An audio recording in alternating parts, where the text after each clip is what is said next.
I am a stickman, but today I wear the role of a witness. Not a hero, not a villain, just a thin line drawing walking through history. This story is not about blood or knives. No one is stabbed, no cities burned. Yet lives collapse, dreams shrink, and generations bend their backs. This is the story of a sect that never killed anyone directly, but mastered something far more efficient: control. And it started long before words like religion or ideology even existed.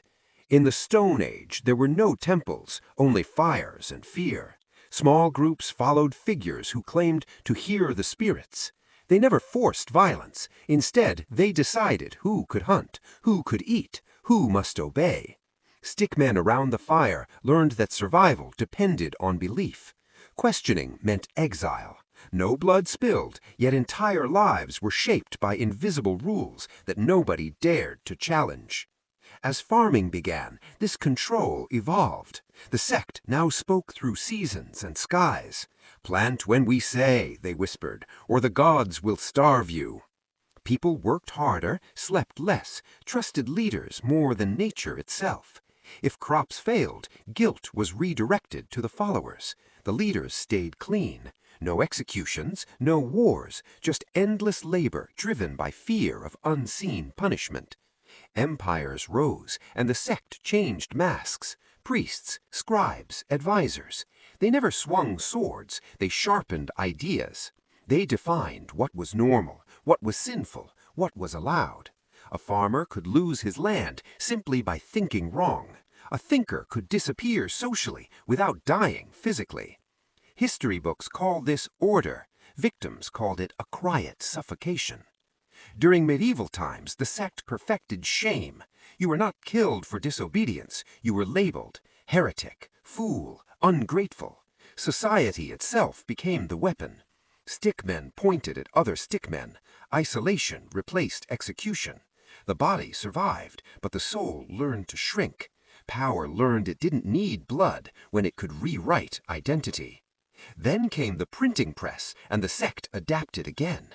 Information exploded, so control became subtler. Not banning ideas, but flooding people with approved ones. Truth was not erased, just buried. People felt informed while being guided. The sect smiled, invisible, as millions repeated thoughts they believed were their own. The Industrial Revolution did not break the sect, it hired it. Factories needed discipline, obedience, routine. The sect preached productivity as virtue and rest as weakness. Children worked without chains. Adults aged without noticing. No one was murdered, but time itself was stolen.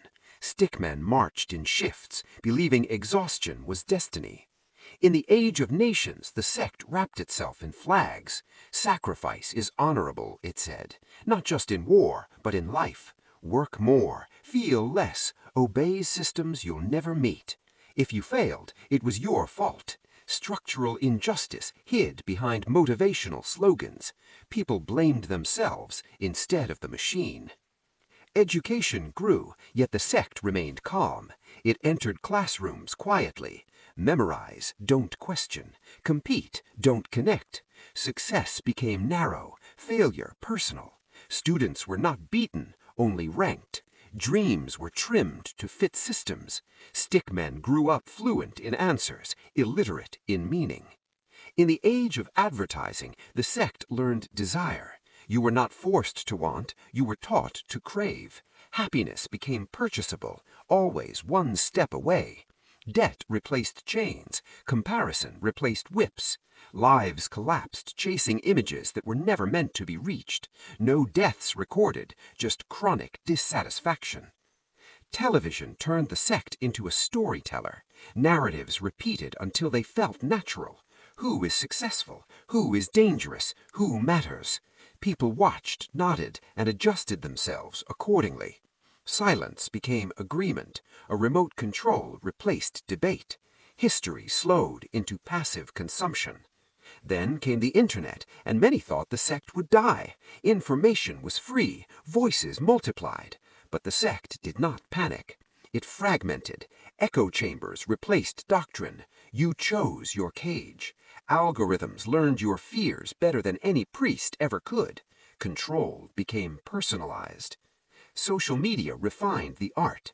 Validation turned into currency. Attention into power. You were not ordered to conform, you were rewarded for it. The sect no longer needed leaders. Metrics did the job. Stickmen performed versions of themselves until the original felt awkward and wrong. Mental health declined, but blame stayed individual. Be stronger, the sect whispered. Be grateful. Structural pressure disguised itself as personal failure. Therapy treated symptoms while systems stayed untouched. No one was killed, yet burnout became normal. Now we enter the age of AI. The sect smiles again. Decisions are automated, responsibility diffused. They say the system decided. Bias hides inside code. Efficiency replaces empathy. You are optimized, not understood. Stickmen are measured, predicted, nudged. AI does not rule us. It reflects what the sect trained us to accept. Convenience over freedom, speed over depth. We surrender choice slowly, willingly. No violence needed, just comfort. History books may never name this sect because it has no temple, no robes, no single face. It survives by being reasonable, familiar, invisible. It thrives when questioned the least. I am still a stickman, still walking through time. And the most dangerous sect I have seen is not the one that kills. It is the one that convinces you this is just how life works, while quietly deciding how small your life is allowed to be.